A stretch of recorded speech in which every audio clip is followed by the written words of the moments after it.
창세기 50장 15절로 21절 말씀을 가지고 간곡한 말로 위로하는 요셉이라는 제목으로 은혜를 나누고자 합니다. 한번 따라 하시면 좋겠습니다. 간곡한 말로 위로하는 요셉. 그 사람이 어떤 사람인가를 알려면 돈을 줘보라 그랬어요. 돈을 줘보면 그 사람이 돈을 어떻게 쓰는가를 보면 그 사람의 인격과 그 사람의 됨됨이를 알 수가 있습니다. 그 사람의 높은 직위를 주면, 완장을 차게 하면 그 사람이 행하는 행동을 보면은 그 사람이 어떤 사람인가를 알 수가 있습니다.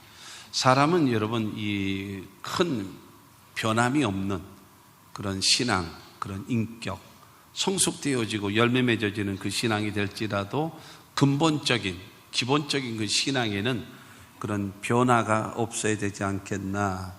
우리가 하나님을 어떻게 믿고 어떻게 섬기느냐, 그건 대단히 중요하다라고 생각합니다. 그 사무엘의 어머니 한나는요, 하나님을 어떤 분으로 고백했는가 하면 사무엘상 2장 6절과 7절에 보면 야훼는 죽이기도 하시고 살리기도 하시며 수월에 내리기도 하시고 거기에서 올리기도 하시는도다. 야훼는 가난하기도 하시고 부하기도 하시며 낮추기도 하시고 높이기도 하시는도다 라고 말합니다. 하나님께서 여러분 죽이기도 하고 살리기도 하고 수월에 내리기도 하시고 거기서 올리기도 하시고 가난하기도 하시고 부하기도 하시고 낮추기도 하시고 높이시기도 하는, 여러분 이 하나님은 어떤 분이라는 거예요? 우리의 생사화복, 모든 것의 주관자가 하나님이신 것을 고백하게 된 것입니다. 내가 하나님을 어떻게 인정하고 내가 하나님을 어떻게 인식하고 사느냐, 그건 대단히 중요합니다. 내가 주인이냐 아니면 하나님이 내 삶의 주관자이시냐, 그거를 어떻게 결정하고 어떻게 내가 신앙생활을 하느냐, 그것은 굉장히 중요하다라고 생각되어집니다. 하나의 민족이 세워지려면 조건이 있습니다. 첫째가 영토가 있어야 되고요, 두 번째로는 국민이 있어야 되고, 세 번째로는 군사적인 힘과 경제적인 힘이 있어야 합니다. 그리고 또 하나는 그 법이 있어야 돼요. 땅이 있어야 되고, 그리고 거기에 국민이 있어야 되고, 그 다음에 아무리 땅과 국민이 있다 할지라도 그 나라를 지키는 군사적인 이 안보의 힘이 없다면 그 나라를 유지할 수가 없고, 또 하나의 힘은 그 사람들이 먹고 살아야죠. 경제적인 힘입니다. 그것이 있지 못하면 나라는 붕괴될 수밖에 없습니다. 그리고 그 나라의 그 안정을 지키기 위해서는 뭐가 서 있어야 되는가 하면 법이 서 있어야 합니다. 그래야지만이 여러분 하나의 국가가 형성될 수가 있는 것입니다. 그래서 하나님은 이스라엘이라는 나라를 세우기를 원하셨어요. 그래서 부른 자가 누구냐면 아브라함입니다. 갈대아 우르의 땅에 살고 있는 그 아브라함을 부르셔서 가나안으로 이끌어 오셨어요. 그리고 이 땅을 너와 내 자손에게 영원히 줄 것이다 라고 하나님이 영토를 확정해 놓으셨어요. 그러고 나서는 이 국민이 있어야죠. 그런데 갈대아 우르에서 살고 있던 그 사람들이 가나안으로 이사를 와서 그곳에서 오랜 몇백 년 동안 살고 있었던 그 사람들이 있는 곳에서 거기서 인구가 많아지면서 몇십만, 몇백만 명으로 많아지는 것이 가능한가? 불가능하거든요. 그건 불가능한 것입니다.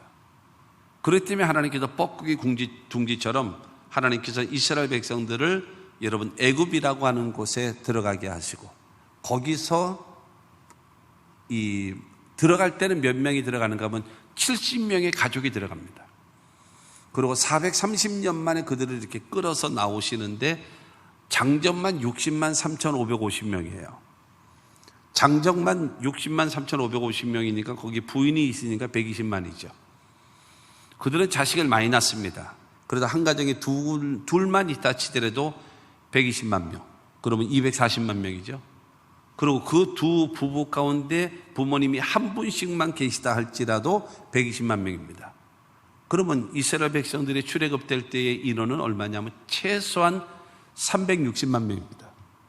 그러면 거의 여러분 400만 명이 넘다라고 생각을 해야 돼요. 왜냐하면 자녀들이 또 많기 때문에요. 그렇게 되어져서 민족이 돼서 나오게끔 만드시는, 그러니까는 가나안에서는 거기서 그렇게 인구가 많아질 수가 없는 거예요. 남의 땅이니까. 그래서 여러분 이 이스라엘 백성들을 야곱 때에 걸로 들어가게 하십니다. 70명의 가족을. 그래서 제일 먼저 들어간 사람이 누구냐 하면은 요셉입니다. 요셉이 들어가게 되어지고, 그 다음에 그 이후에 70명의 가족이 들어가고, 그러고 나서 거기서 정착하게 되어지다가 한 200여 년 이상 정도는 정말로 잘 먹고 잘 입고 호의호식하고 부강한 그런 것으로 족속으로 왕성하게 됐죠. 그러다가 요셉을 알지 못하는 왕조가 들어오면서 그 히브리 사람들, 그 이스라엘 사람들을 탄압하게 되고 결국에는 노예화 시켜버렸죠. 그러면서 거기서 노예로 전락해버리게 되어지고, 그러나 인구는 많아지고, 그래서 이스라엘 백성들을 출애굽시키시는 그 역사를 여러분 이루는 겁니다. 그런데 그 처음에 요셉이 들어갈 때에 형들이 그들을 노예로 팔아버린 거예요. 이런 과정을 거쳐서 여러분 이스라엘이라는 나라가 태동하게 되어지는 것입니다. 오늘 본문 말씀이 창세기 50장 15절로 21절의 말씀인데, 14절 말씀을 보게 되어지면 요셉이 아버지를 장사한 후에 자기 형제와 호상꾼과 함께 애굽으로 돌아왔더라. 야곱과 함께 들어갔는 70명의 가족이 거기에 살다가 야곱이 죽었습니다. 그저 요셉이 장사를 지낸 다음에 돌아와서 이제 일상으로 돌아가게 되죠. 일상으로 돌아오게 됐는데, 중요한 거는 야곱에게는 4명의 부인이 있었습니다. 4명의 부인이 있었는데, 근데 그 중에 이제 요셉이 11번째 아들입니다. 요셉이 11번째 아들인데, 그 11번째 아들, 그 요셉이 이곳으로, 그러니까 배다른 형제죠. 이복 형제. 이제 그들이 자기네가 노예로 팔았거든요. 그래가지고 그야말로 죽을 고생하면서 살아왔다는 것을 알게 됐기 때문에 이제 분명히 보복할 거다. 아버지가 계실 때는 아버지 때문에 유야무야하고 이제 지나왔지만, 아버지가 돌아가시니까 그러면 이 이복 형제들 간에 좋은 관계가 이루어지기가 쉽지 않다. 그리고 더군다나 이 10명의 형들이 단합을 해가지고 요셉을 죽이려고 했다가 결국에는 노예로 팔아버렸기 때문에 반드시 보복할 것이다. 그래서 그들이 여러분 두려움이 생겨나 버리고 말았습니다. 오늘 말씀을 통해서 드리고자 원하는 것은 무엇인가 하면, 용서를 받기를 원하는 회개하는 자는 어떠한 태도와 어떤 자세를 가지고 해야 되는 것을 성경은 말하고 있고, 그 다음에 용서를 해주는 사람은 어떤 마음과 어떤 생각을 가지고 어떻게 해줘야 되는가를 성경은 말씀하고 있습니다.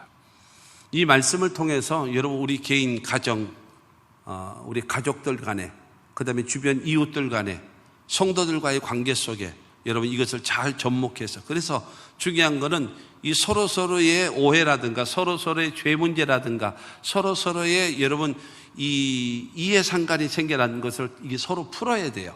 서로 화목되어져야지만이 거기에 화목이 이루어지고 거기엔 기쁨이 있고 거기에는 여러분 행복이 있는 겁니다. 기왕이면 여러분 그와 같은 화목된 관계를 이루며 살아갈 수 있는 우리 모두가 되기를 바랍니다. 첫째로 여러분 용서받기를 원하는 요셉의 형들입니다. 오늘 본문 말씀 15절 말씀을 봅니다. 요셉의 형제들이 그들의 아버지가 죽었음을 보고 말하되, 요셉이 혹시 우리를 미워하여 우리가 그에게 행한 모든 악을 다 갚지나 아니할까 하고, 여러분 요셉의 형들이 아버지가 죽은 이후에 겁이 난 것입니다. 우리를 미워해서 자기에게 행했던 모든 악, 그걸 갚으면 어떡할까? 우린 다 죽는 거 아니겠는가? 라고 하면서 이 두려워할 수밖에 없었습니다. 말씀드렸던 대로 아버지가 살아계실 동안에는 아버지를 위해서라도 그냥 아무 일 없는 것처럼 지나왔지만, 이제는 아버지가 돌아가셨기 때문에, 그렇기 때문에 이 구심점이 없다. 그러면 우리를 용서할 이유가 없지 않겠냐라고 하는 그런 마음을 갖게 되어진 것입니다. 아버지 야곱이라고 하는 그 사람은 여러분들이 잘 아시는 대로 그 라헬을 사랑했어요. 라헬. 그래서 원래 이제 외삼촌 라반의 집에 있다가 이제 그 둘째 딸 라헬을 너무 좋은 거예요. 그래서 그 라헬을 결혼하고 싶다고 해서 그러면 7년을 봉사해라. 그래서 7년 동안 무임금으로 일을 하죠. 그래서 7년 된 다음에 이제 첫날 밤을 치르는데 아침에 일어나 보니까 큰 딸인 레아가 있는 거예요. 라헬이 아니라 레아가 있는 거예요. 그래서 이제 난리를 친 거죠. 어떻게 이런 일이 있을 수 있냐 그랬더니 우리 지역에서는 둘째가 먼저 가는 법이 없다. 첫째가 먼저 간다. 그러므로 이 라헬을 얻기 위해, 그러면 라헬도 내가 내 부인으로 줄 테니까 라헬을 위해서도 7년을 더 해라. 일주일 후에 내가 너에게 라헬을 주겠다. 그래서 이제 부인을 라헬을 얻기 위해서 말하자면 14년을 무임금으로 일을 한 거죠. 그러니까 이 두 여인이 부인이 되어지고 자식을 낳게 되는데 경쟁적으로 레아에게 있었던 몸종, 그 다음에 라헬에게 있었던 몸종을 다 야곱에게 주어서 자식을 경쟁적으로 낳게 되어짐으로 인해서 부인이 4명이 된 거예요. 그런데 이 야곱이 사랑한 사람은 누군가 하면 라헬입니다. 근데 라헬은 자식을 못 낳는 거예요. 그러다가 나중에 낳은 자식이 11번째 아들 요셉인 겁니다. 11번째 아들. 그러니까 이 야곱에게는 라헬이 제일 좋고 제일 사랑하고, 그렇기 때문에 그가 낳은 요셉이 제일 사랑스러운 거예요. 그러다 보니까 금이야 오게 하면서 키우는 거예요. 라헬만을 사랑하지요. 그리고 라헬이 낳은 자식 요셉만을 극진히 사랑합니다. 그 당시에는 신분에 맞게끔 옷이 있었습니다. 그런데 권력과 부의 상징, 그의 옷 중에 하나가 바로 채색 옷입니다. 그런데 그 요셉에게만 야곱이 채색 옷을 입혔어요. 그러니까 여러분, 이 형제들이 시선이 곱지가 못한 거예요. 입에서는 불평만 있고 원망이, 너무 편애를 하고 편견을 하기 때문에 그와 같은 일들이 생겨나는 것입니다. 그런데 설상가상이라고 이 요셉이라고 하는 그 11번째 아들이 어느 날 형제들 다 있는 곳에서 내가 꿈을 꿨는데 꿈을 들어보시오 라고 하면서, 들에서 우리가 곡식단들이 12개의 곡식단이 있는데 요셉에게 이제 동생이 있었는데 그 베냐민입니다. 12곡식단이 있는데 내 곡식단은 또 우뚝 쓰고 11개의 곡식단이 전부 다 내게 절을 합디다. 그렇게 얘기를 하는 거예요. 그러니까는 형제들이 그럼 네가 우리들에게 지도자가 되고 왕이 되겠느냐 라고 하면서 막 뭐라 그러는 거예요. 그러다 며칠 있다가 내가 꿈을 또 꿨어요. 와서 들어보세요 라고 하면서 가족들을 다 불러놓고 얘기를 하는 거예요. 오늘은 내가 꿈을 꿨는데 해와 달과 별이 있는데 별이 12개의 별이 있다. 그런데 그 11개의 별이 내 별에다가 다 절을 하더라. 그리고 해도 나에게 절을 하고 달도 나에게 절을 하더라. 그러니까 그들이 해석을 하기를 해는 아버지를 말하고 달은 어머니를 말하고 그 다음에 11개의 별들은 다 형제들을 말하는데, 그러면 아버지도 너에게 절을 하고 어머니도 너에게 절하고 그러고 나서 우리 형제들이 다 너에게 절을 하느냐? 그럼 네가 우리의 왕이 될 것이냐? 라고 말하는 겁니다. 창세기 37장 5절 말씀을 보면은 그들이 그를 더욱 미워하였더라. 그 꿈 얘기를 듣고 미워하는 겁니다. 8절 말씀도 보게 되어지면 그의 꿈과 그의 말로 말미암아 그를 더욱 미워하더니 그래요. 뿐만이 아니라 11절 말씀 보면 그의 형들은 시기하되, 미워하고 시기하는 거예요. 누가요? 10명의 형제들이. 그런데 꼴보기 싫은 거죠. 더군다나 한 어머니에서 나온 자식들이라면 그러면 형제간이기 때문에 그래 너라도 잘 되면 좋다라고 하는 마음을 가질 수 있겠지만, 이게 이복 형제들이잖아요. 배다른 형제이다 보니까 이게 허용이 안 되는 거죠. 서로 경쟁이고. 그렇게 되어진가 저거 죽이자라는 생각을 가진 거예요. 그러던 어느 날 그 10명의 형들이 또 일을 시켜도 꼭 10명의 형들만 보내는 거예요. 요셉하고 베냐민은 집에서 키우는 거예요. 집에서 그냥 같이 있고. 그러니까 더 이 눈꼴 신 거죠, 이게. 그 10명의 형들에게 대해서는 얼마나 저거예요. 그런데 이제 멀리 떨어진 지역에 가서 이제 양을 치고 있어요.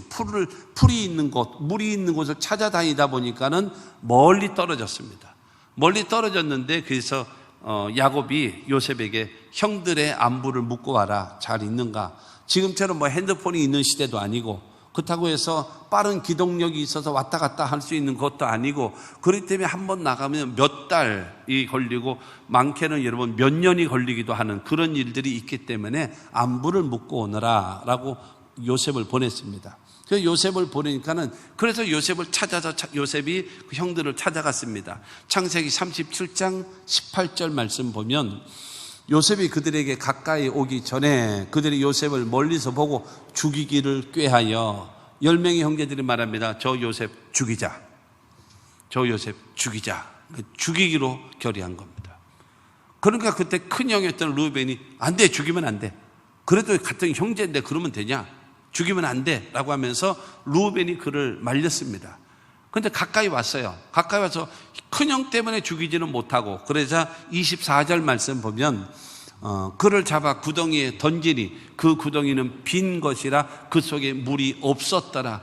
그 구덩이 속에 뭐가 있는지 확인도 안 하고 그야말로 요셉을 잡아가지고 구덩이에 집어넣어 버렸어요. 거기에 물이 있었다면 100% 죽는 거죠. 그런데 그 속에 물이 없었던 거예요. 그러니까 마른 구덩이, 마른 우물과 같은 그런 거에 여러분 떨어지게 된 것입니다.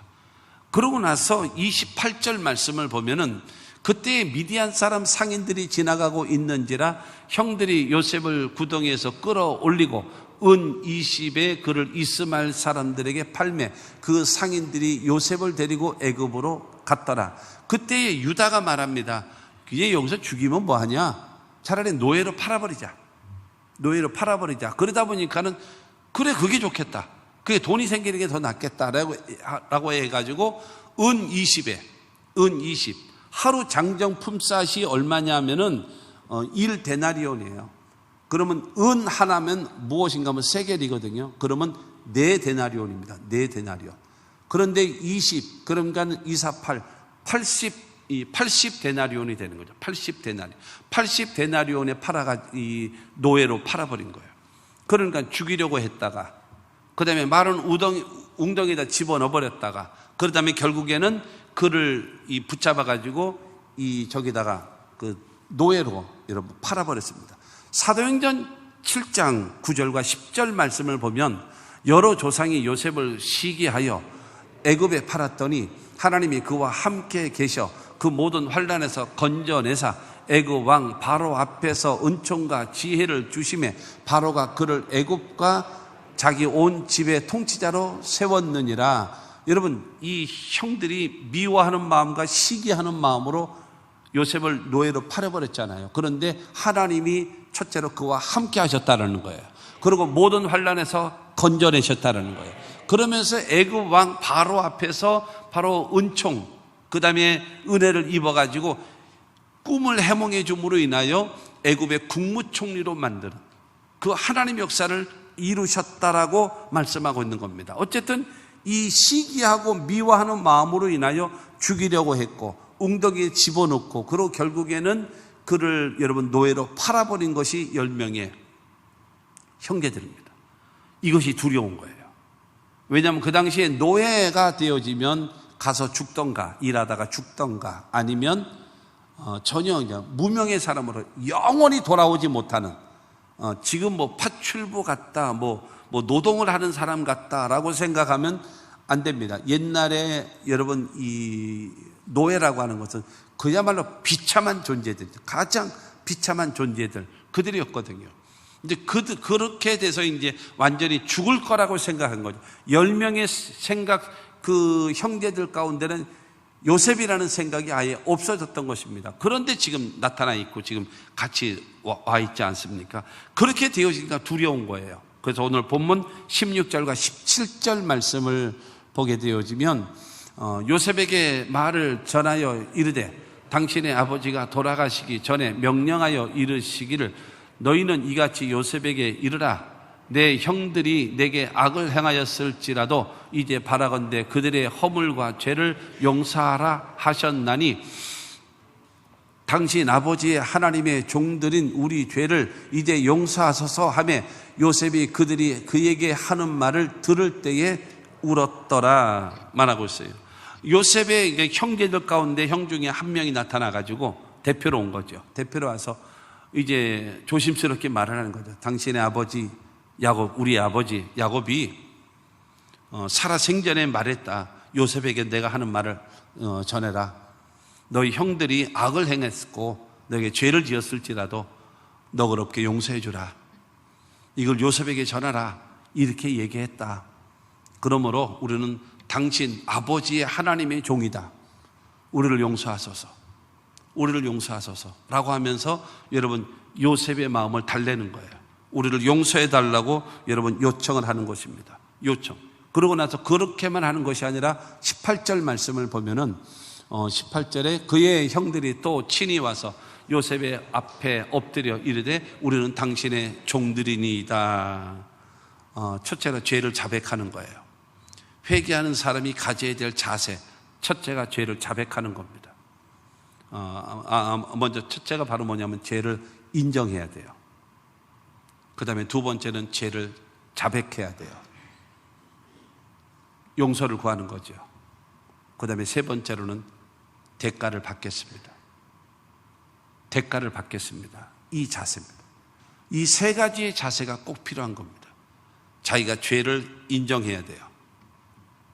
그 다음에 그 죄가 용서받기 위해서 구해야 합니다. 그 다음에 세 번째로는 이 죄에 대한 대가를 받겠습니다. 이것입니다. 지금 18절에 있었던 말씀처럼 누가 형제 중에 한 사람이 와서 대표로 그 이야기를 했고 그 다음에 그 10명의 형들이 요셉 앞에 엎드립니다. 옛날에 여러분 엎드린다라고 하는 것은 무엇인가 하면 서로 이 용사가 서로 군대와 군대끼리 싸우다가 대표로 싸우잖아요. 싸우다가 지면 그 앞에 엎드립니다. 생사여탈권을 맡기는 거예요. 죽이면 그냥 단칼에 해서 목을 베서 죽이면 죽는 거예요. 살려주시면 사는 거예요. 노예를 시키면 노예가 되는 거예요. 풀어주면 풀림 받는 거예요. 거기에 모든 것은 생사여탈권이 그에게 달려있는 겁니다. 10명의 형들이 지금 요셉 앞에 엎드렸습니다. 죽이고 싶으시면 죽이십시오. 살려주시면 우리는 살 것입니다. 무슨 일을 하라면 무슨 일이든지 하겠습니다. 그러면서 엎드리는 겁니다. 이게 회개의 자세입니다. 자기의 죄를 인정해야 되고 그 죄를 고백해야 되고 그 다음에 그 죄에 대한 대가를 겸손히 받겠습니다라고 하는 그런 태도와 그런 자세가 필요한 것입니다. 이런 것이 없이는 화합이라는 것은 불가능합니다. 국가도 마찬가지고 사람들과의 관계도 마찬가지고 가족들 간에도 마찬가지입니다. 반드시 죄를 인정하고 그 다음에 고백하면서 용서를 빌고 그 다음에 그거에 대한 대가를 겸손히 수용하겠다라고 하는 그런 자세를 가지고 여러분 회개해야 합니다. 그래야지만이 일이 이루어지는 거예요. 두 번째로 요셉의 용서입니다. 요셉의 용서. 19절로 20절 말씀을 봅니다. 요셉이 그들에게 이르되 두려워하지 마소서 내가 하나님을 대신하리이까 당신들을 나를 해하려 하였으나 하나님은 그것을 손으로 바꾸사 오늘과 같이 많은 백성의 생명을 구원하게 하시려 하셨나니 내가 하나님입니까? 형들이 잘하고 잘못하고 그것은 하나님이 판단하실 겁니다. 하나님이 심판하실 겁니다. 하나님이 결정하실 거예요. 나는 그거에 대해서 가타부타 말하지 않겠습니다. 그러나 20절을 통해서 말하고 있는 것입니다. 당신들을 나를 해하려고 했습니다. 당신들은 나를 죽이려고 했습니다. 그러면서 그러나 하나님은 그것을 손으로 바꾸셨습니다. 그러고 나서 하나님께서는 오늘과 같이 많은 백성 애굽을 살리고 그 다음에 우리의 모든 가문을 다 살리고 그 다음에 주변에 있는 모든 나라를 살릴 수 있도록 하나님께서 우리 나를 먼저 보내신 것입니다 라고 말을 하는 거예요. 그러나 먼저는 말합니다. 당신들은 나를 해하려고 했습니다. 나를 죽이려고 했습니다. 그런데 하나님은 이것을 바꾸셨습니다. 악을 선으로 바꾸셨습니다. 당신들이 나를 웅덩이에 집어넣는데 마른 우물에 던지지 않았습니까? 만약에 거기에 물이 있었으면 나는 죽었습니다. 그런데 하나님이 마른 웅덩이에 던지게끔 하셨습니다. 그리고 어떻게 거기에 그때에 미디안 상인이 그곳으로 지나가게 하시겠습니까? 하나님께서 미디안 상인을 글로 지나가게 하셨고, 그리고 넷째 형인 유다가 차라리 죽이면 뭐하냐, 차라리 노예로 팔아버리자 라고 했던 저 유다 형의 말 때문에 나를 은 20에 지금 노예로 팔지 않았어. 그리고 내가 노예로 왔는데 보통 평민의 집에 들어갔다면 죽어라고 일만 하다가 죽었을런지 모르는데, 내가 보디발의 가정에 내가 노예가 됐다. 보디발이라고 하는 것은 성경에 보면 시위대장이라고 그랬어요. 시위대장이라고 얘기하면은 경찰총장이 될 수도 있고, 검찰총장이 될 수도 있고, 아니면 대통령 경호실장이 될 수도 있는 그 위치에 있는 사람이에요. 그 밑에서 노예가 됐었다. 그런데 거기서 열심히 성실하게 일을 하다 보니까는 그 보디발이 나를 인정해 줬고, 그러고 나서 모든 집안 대소사간의 일을 다 할 수 있도록 나에게 권한을 주셨다. 그리고 그 보디발이 나를 인정해 주었다. 그렇게 됐는데 모함이 생겼다. 이 모함이 생겼는데 바로 그 보디발이라고 하는 그 주인이 나를 신뢰하고 인정했기 때문에 죽이지 않고 감옥에 집어넣었다. 어느 분이 그런 말을 해요. 요셉이 감옥에 들어간 걸 보면 죄를 진 게 맞지 않냐라고 이야기를 하는데, 여러분, 옛날도 마찬가지고요. 옛날에도 노예는요, 감옥에 넣는 법이 없습니다. 노예는요, 때려 죽이는 겁니다. 죄를 범하면 때려 죽이는 거예요. 더군다나 이집트 같은 그런 이 사막이 있고 이게 그런 곳에는 땅을 팔아 그래요. 그러다 한 대 쳐서 엎드려지게 만들고 흙으로 덮어버려요. 그냥 죽이는 거야. 무슨 감옥에 집어넣어요. 근데 거기다가 어느 감옥이에요? 정치범 수용소예요. 그거는 무엇인가 하면 보디발이 요셉을 믿었다라는 겁니다. 만약에 저기 요셉은 죄가 없어, 당신이 잘못한 거야, 이렇게 돼버리고 보디발이 출근을 했다면, 보디발이 저녁 때 퇴근을 하고 오면은 요셉은 죽어 있을 겁니다. 100%. 왜냐하면 그 보디발의 부인을 따르는 종들이 요셉을 가만 내버려 두지를 않는단 말이죠. 그렇기 때문에 그를 살리기 위해서 정치범 수용소에 집어넣고, 거기서 뭐하게 만들었는가? 떡 맡은 관원장, 술 맡은 관원장, 정치범들을 수종들게 만드는 거죠. 그리고 그곳에서 그들의 꿈도 해몽해주고 그들을 받들어 주다 보니까 그들과의 관계, 그 다음에 정치에 대해서 알게 되어졌고, 그러다가 그 술 맡은 관원장의 그 꿈을 해몽해 줘야졌고, 그러다가 나간 다음에 잊어버렸지만, 그러나 나중에 애굽의 바로 왕이 꿈을 꿨을 때에 술 맡은 관원장이 요셉이 생각나서 요셉을 연결시켜줬고, 그 다음에 꿈을 알아줬고 이야기했고, 꿈 해몽 대책까지도 이야기해 줌으로 인하여 하나님께서 애굽의 국무총리로 하나님이 만드셨습니다. 당신들을 나를 헤아려 했지만 하나님은 이 모든 것을 선으로 바꾸셨습니다. 왜 바꾸셨느냐? 바꾸신 이유는 우리의 가문을 살리기 위해서, 이 애굽을 살리기 위해서, 그리고 주변에 있는 모든 나라를 살리기 위해서 하나님께서 당신들을 통해서 나를 이곳에 보냈다라고 말씀하고 있는 겁니다. 할렐루야. 그 마음을 요셉이 갖는 거예요. 그 마음, 넓은 마음이죠. 하나님의 말씀에 근거한 마음. 창세기 45장 5절 말씀을 보면은, 당신들이 나를 이곳에 팔았다고 해서 근심하지 마소서, 한탄하지 마소서. 하나님이 생명을 구원하시려고 나를 당신들보다 먼저 보내셨나이다. 지금 이때가 언젠가 하면요, 요셉이 그 애굽으로 노예로 팔렸을 때의 나이가 17살입니다. 17살. 그러고 나서 애굽의 총리가 될 때는 몇 살인가 하면 30살입니다. 그러니까 13년 동안 노예 생활하고 그 다음에 감옥 생활을 13년 동안 한 것입니다. 그런 다음에 7년 동안 풍년이 있었어요. 그리고 지금 2년 동안 흉년이 들어서 지금 그 형들과의 만남을 가진 겁니다. 그러면 얼마냐 하면은 바로 이제 9년, 13년, 그러니까 22년이죠. 22년 만에 형제들을 만나는 거예요.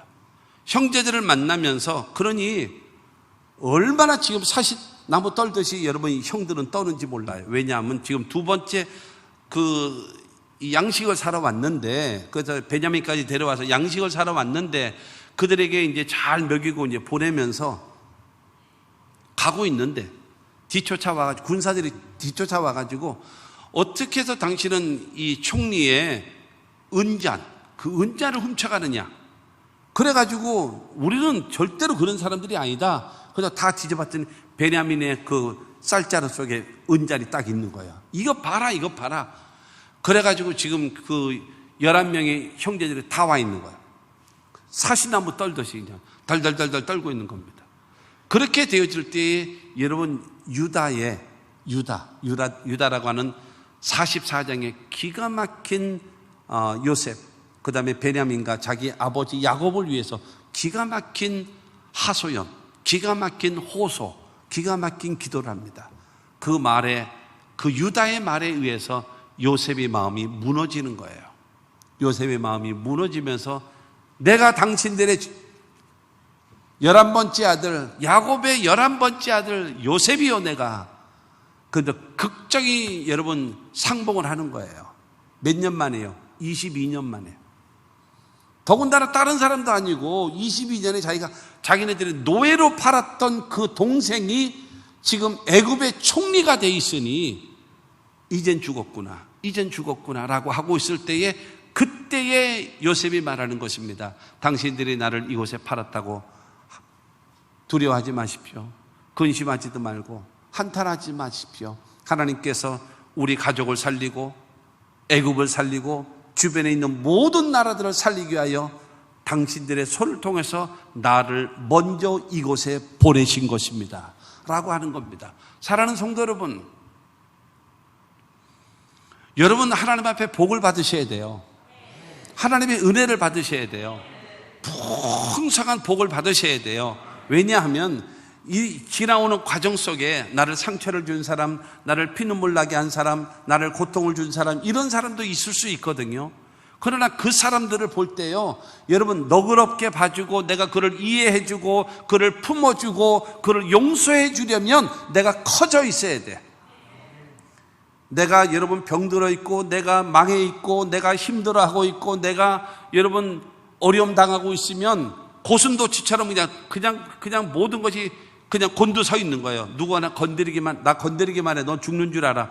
이런 마음을 갖게 된단 말이에요. 그렇기 때문에, 그러나 복을 받아서 여유로움이 생겨서 그런 상황이, 그래 내가 힘들었어, 나 정말로 나 고통스러웠다라고 하면서도 그래도 이 모든 것이 합력하여 하나님이 선을 이루어 주셨다고 품을 수 있는 방법은 바로 무엇인가 하면, 내가 잘못해 있으면 절대로 품지 못하는 겁니다. 그러나 내가 잘 되고 복 받고 여러분 형통케 되어지면 품을 수 있지 않겠습니까? 요셉이 그와 같은 거예요. 두려워하지 마세요. 근심하지 마세요. 한탄하지 마세요. 하나님께서 우리 모두를 살리기 위해서 당신들의 손을 통해서 나를 먼저 이곳에 보내신 것입니다. 이렇게 모든 것을 뭐하기 달라요? 해석이 다른 거예요. 보는 관점이 다른 거예요. 그 두려워 떨고 있는 그들에게 두려워하지 말라는 거예요. 걱정하지 말라는 거예요. 그와 같은 마음이 있게 되기를 주님의 이름으로 축원합니다. 7절에도 말합니다. 45장 7절에 보면 하나님이 큰 구원으로 당신들의 생명을 보존하고 당신들의 후손을 세상에 두시려고 나를 당신들보다 먼저 보내셨나니, 하나님이 큰 구원, 애국과 그 다음에 우리 민족과 그 다음에 이 주변에 있는 모든 나라들을 살리시기 위한 큰 구원, 그리고 당신들의 생명을 보존하기 위해서, 그리고 당신들의 후손들이 세상에 보존되기 위해서 나를 당신들보다 하나님이 먼저 보내신 거죠. 이 모든 일은 하나님이 하신 일입니다. 이 모든 나의 성공 스토리는 하나님이 이루신 일입니다. 할렐루야. 이와 같은 말을 하고 여러분 오히려 그들에게 용기를 주고 두려워하지 말라고, 근심하지 말라고, 한탄하지 말라고 여러분 품어주는 것입니다. 여러분 모든 것이 하나님의 섭리 가운데 있고 하나님이 나를 함께 해주셨고 인도하셨고 축복하셨음을 알기 때문에 여러분 그 두려워하고 있는 형들을 용서할 수 있고 품을 수 있는 넓은 마음이 생겨나는 것입니다. 할렐루야. 여러분, 이와 같은 그 하나님의 역사가 이 마음속에 원한, 보면은 여러분 17절 말씀을 보면은요, 당신 아버지의 하나님의 종들인 우리 죄를 이제 용서하소서 하며 요셉이 그들이 그에게 하는 말을 들을 때에 울었더라. 인간적으로 생각하면 한이 올라오는 거예요. 인간적으로 생각하면 여기서 분노가 올라오는 거예요. 인간적으로 생각하게 되어지면 미움이 여러분 일어나는 겁니다. 근데 당신의 아버지의 하나님의 종들인 우리를 이제 용서해 주십시오. 그러면서 벌벌벌벌 떨고 있는 그들을 보니까는 너무너무 기가 막힌 거예요. 너무 기가 막힌 거예요. 인간적으로 보면 이거는 복수해서 그냥 단칼에 다 그냥 죽여버릴 수도 있는 거죠. 복수하려면 단칼에 없앨 수도 있는 거죠.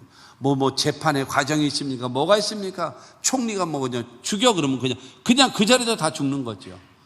그럼에도 불구하고 아버지의 이름을 갖다 대면서 용서해달라고 벌벌벌 떨면서 생사여탈권을 당신에게 맡깁니다 하면서 벌벌벌 떨고 있는 그대로 볼 때에 눈물을 흘릴 수밖에 없는 거죠.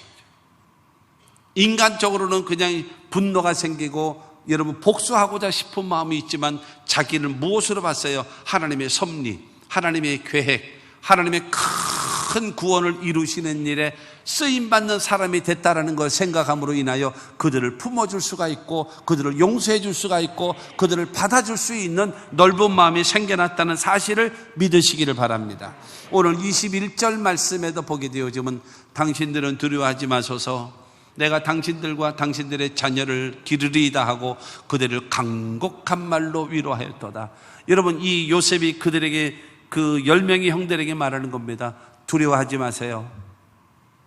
내가 당신들과 당신들의 자녀들을 보호해 줄 것이요, 내가 책임져 줄 것이요, 당신들의 삶을 내가 인도해 줄 것이요, 걱정하지 마시오 라고 얘기하면서 오히려 누가요? 요셉이 누구를요? 10명의 형들에게 간곡한 말로 위로하였더라. 간곡한 말로 위로했다라는 말은 무슨 말인가 하면 진심 어린 마음으로 그들을 위로해주고 진심 어린 마음으로 용서해주고 진심 어린 마음으로 그들을 오히려 품어주면서 걱정하지 마십시오. 내가 다 당신들을 책임지고 당신의 생일을 책임지겠습니다라고 받아주는 사람으로 여러분 요셉은 바뀌어진 것입니다. 하나님의 섭리 가운데 하나님의 축복을 받은 요셉이 그와 같은 마음을 가졌다는 사실을 믿으시기를 주님의 이름으로 축원합니다. 그러므로 사랑하는 성도 여러분, 진심으로 받아주고 진심으로 용서해주고 진심으로 그에게 여러분 그의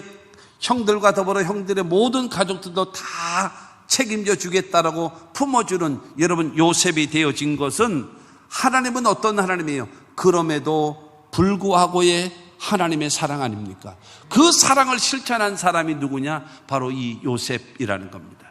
요한일서 4장 9절 말씀을 보면은요, 하나님의 사랑이 우리에게 이렇게 나타난 바 되었으니 하나님이 자기의 독생자를 세상에 보내심은 그로 말미암아 우리를 살리려 하심이라.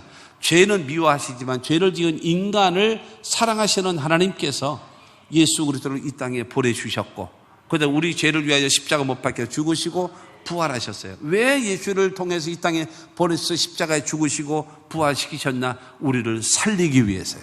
할렐루야. 그 예수를 통해서 우리를 살리기 위해서 인류를 구원하시는 겁니다. 나를 위하여 죽으시고 나를 위하여 부활하신 그 예수를 나의 구주로 믿고 하나님을 섬기면 여러분 예수님이 담당하신 죄를 담당하셨고 저주를 담당했고 질병을 담당했고 가난과 저주를 담당했고 우리의 영원한 멸망을 담당하신 그 예수님, 우리는 예수님 안에서 중생을 얻고 하나님의 자녀가 되어지고 그 다음에 성령을 받고 축복을 받고 치료함도 받고 여러분 영원한 영생도 얻게 되어짐을 믿게 되기를 주님의 이름으로 축원합니다. 여러분 하나님은요, 우리가 예수를 믿고 하나님을 나의 아버지로 믿는 자들에게는 어떻게 하시는가 하면은 시편 103편 12절 말씀 보면 동이 서에서 먼 것 같이 우리의 죄가를 우리에게서 멀리 옮기셨으며, 여러분 이 지구가 이게 똑바로 돼 있는 것이 아니라, 그러니까 지도 돼 있는 것, 이게 세계 지도를 펴는 것을 똑바로 이렇게 돌려가지고 된 것이 아니라 23.5도가 이렇게 기울어졌잖아요. 이렇게 기울어졌어요. 그러니까 지구본이 여러분 불량품이라서 이렇게 옆으로 누워 있는 것이 아니라 원래 지구가 23점, 이 북극성을 중심으로 23.5도로 이렇게 기울어져 있습니다. 그리고 적도 그 중앙에 적도를 중심으로 하게 되어지면 66도가 이게 기울어져 있습니다. 기울어져 있긴 적도니까요. 그렇게 되기 때문에 지구는 이렇게 대각선으로 돈단 말이에요. 그래서 동과 서는요, 영원히 못 만납니다. 지구는 돌면서 동과 서는 영원히 못 만납니다. 그래서 지금 우리의 죄가를요, 동이 서에서 먼 것처럼, 그러니까 영원히 못 만난다는 거죠. 동이 서에서 먼 것처럼 우리 죄가를 멀리 옮기셨대요. 할렐루야. 여러분, 예수를 믿고 하나님을 섬기는 사람들이 하나님 앞에 회개하고 주님 앞에 용서받으면 주님께서 동이 서에서 먼 것처럼 우리 죄가를 멀리 보내신답니다. 할렐루야. 뿐만이 아니라 여러분, 이사야 38장 17절 말씀을 보면 주께서 내 영혼을 사랑하사 멸망의 구덩이에서 건지셨고 내 모든 죄를 주의 등 뒤에 던지셨나이다. 여러분, 우리의 죄가를 놓고 우리 용서하셨잖아요. 그러면 그 죄가를 집어다가 어디요? 하나님의 등 뒤로 보내신대요. 하나님의 등 뒤로. 만약에 우리 앞에다가 던져놔버렸으면 우리를 쳐다볼 때 뭐가 먼저 보여요? 죄가 먼저 보일 거 아니겠습니까? 그러면 하나님의 도움은커녕 먼저 주먹이 한데 법보단 주먹이 가깝다고 주먹으로 때릴지도 모르잖아요. 그런데 그 우리의 죄가를 하나님께서 붙잡아가지고 하나님의 등 뒤로 던지셨기 때문에 우리를 볼 때 누가 보여요? 죄는 안 보이고 뭐만 보여요? 나만 보인단 말이에요. 여러분, 그러므로 우리에게 은혜를 주시고 복을 주시는 것입니다. 하나 더 보면은요, 예레미야 31장 34절 말씀 보면 내가 그들의 악행을 사하고 다시는 그 죄를 기억하지 아니하리라 야훼의 말씀이니라. 여러분, 첫째가 뭐예요? 동이 서에서 먼 것처럼 우리 죄가를 멀리 보내신다고 하셨지요. 두 번째로 우리의 죄가를 용서하시고 등 뒤로, 하나님의 등 뒤로 보내신다고 하셨고, 세 번째는 하나님은요, 다시는 그 죄를 기억하지 않는다라고 그랬어요. 믿으시기를 주님의 이름으로 축원합니다. 여러분, 죄를 옮기시는 하나님, 그 다음에 죄를 하나님의 등 뒤로 보내시는 하나님, 그 다음에 죄를 전혀 기억지도 아니하시는 그 하나님의 용서와 하나님의 사랑을 실천한 사람이 누구냐? 요셉이라는 거예요. 할렐루야. 그 마음으로 사시나무 떨듯이 떨면서 생사 여탈권을 요셉에게 맡기면서 용서해 주세요, 용서해 주세요, 용서해 주세요라고 하고 있는 그들을 두려워하지 마라, 걱정하지 마라. 하나님이 우리 모두를 살리기 위한 큰 구원을 이루기 위해서 당신들을 통해서 나를 먼저 보내신 것이다. 걱정하지 마시고 두려워하지 마십시오. 내가 당신들과 당신들의 자녀들을 기르고 지켜주고 책임져 주겠습니다. 하나님의 사랑을 실천한 사람이 누구냐? 여러분, 이 요셉이라는 사실을 믿으시기를 주님의 이름으로 축원합니다. 결론으로 말씀드리면, 그러면 무조건이냐? 그렇지 않습니다. 누가복음 17장 3절과 4절입니다. 너희는 스스로 조심하라. 만일 내 형제가 죄를 범하거든 경고하고 회개하거든 용서하라. 만일 하루에 7번이라도 내게 죄를 짓고 7번 내게 돌아와 내가 회개하노라 하거든 너는 용서하라 하시더라. 반드시 중요한 거는 서로 상대가 나에게 죄를 범하면 경고해라. 경고. 엘로카드 보내는 거예요. 요새 지금 월드컵 하잖아요. 월드컵에서 파울을 심하게 하면 엘로카드 보내잖아요. 그 다음에 한 번 더 하게 되어지면 퇴장시켜버려요. 그처럼 형제가 내게 죄를 범하거든 경고해라. 그런데 그가 회개하거든. 회개는 어떻게 한다고요? 첫째로 자기의 죄를 인정하라. 변명, 책임전가, 핑계, 누가 어쩌고 이따위 소리 하면 이건 안 되는 거예요. 죄는 인정해야 돼요. 잘못된 걸 인정해야 돼요. 시인해야 됩니다. 두 번째로는 무엇인가 하면 용서해달라고 회개하라. 그리고 세 번째로 이 죄에 대한 대가, 그는 내가 책임지겠습니다 라고 하는 자세를 가지고 회개하라. 그러니까 이건 뭐예요? 진정어린 회개라는 거죠. 진정어린 회개. 대가를 받으니까요.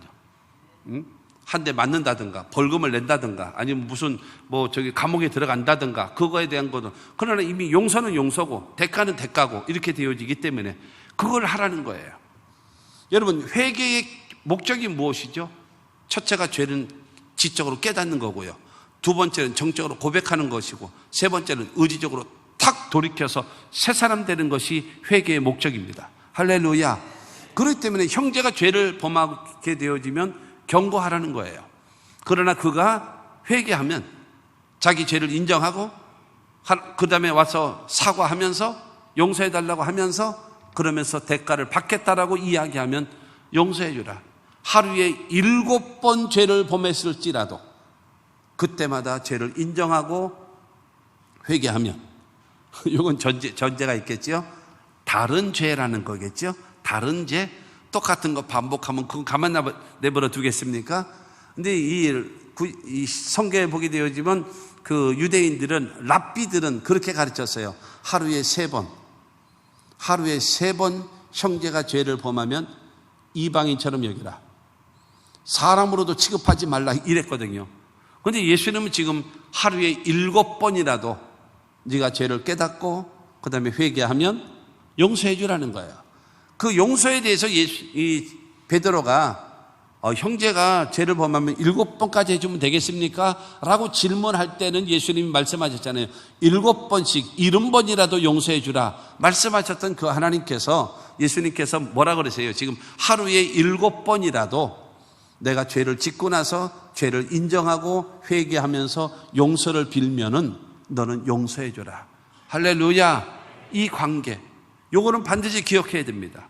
그러고 나서 여러분 용서를 빌게 되어지면 뭐 하라는 거예요? 용서해 주라. 마태복음 18장 33절 말씀을 35절에 너희가 각각 마음으로부터 형제를 용서하지 아니하면 나의 하늘 아버지께서도 너희에게 이와 같이 하시리라. 저에게 용서를 빌고 구하는데 용서하지 아니하면 하나님도 너의 죄를 용서하지 않을 것이다 라는 거예요. 그러므로 반드시 상대가 죄를 깨닫고 그 다음에 용서를 빌면서 대가를 받겠다라고 하면서 회개하면 반드시 용서해 주라는 거예요. 그래야 나도 하나님 앞에 용서받을 수 있다라는 겁니다. 하나님의 은혜를 받고 하나님의 말로 형용할 수 없는 구세주의 구속하신 은혜를 입은 저와 여러분들은 그 은혜를 받았기 때문에 여러분 사과하고 용서를 빌고 회개하는 자에게 용서해야 뭐가 이루어져요? 화목이 이루어지죠. 그곳에 뭐가 있겠습니까? 평안함이 임하게 되죠. 그곳에 뭐가 임하겠어요? 여러분 행복이 임하게 되는 겁니다. 이와 같은 삶을 살기를 하나님은 우리에게 원하고 있습니다. 요셉은 성경대로 회개하는 형들을, 여러분 요셉은 용서하고 화해하고 화목하고 행복함을 누릴 수 있는 사람으로 여러분 그것을 만든 사람이 여러분 요셉인 것입니다. 이 성경적인 회개와 용서가 실현되어지는 여러분의 개인이 되시기 바라고, 여러분의 가족들 간에, 특별히 부부 간의 관계 속에 이와 같은 역사가 있기를 바라고, 교회 안에도 이와 같은 역사, 더군다나 우리나라 대한민국에 반드시 필요한 것입니다. 그래서 성경적인 회개와 성경적인 용서가 이루어져서 행복한 개인과 가정과 교회와 국가가 되시기를 주 예수 이름으로 축원합니다.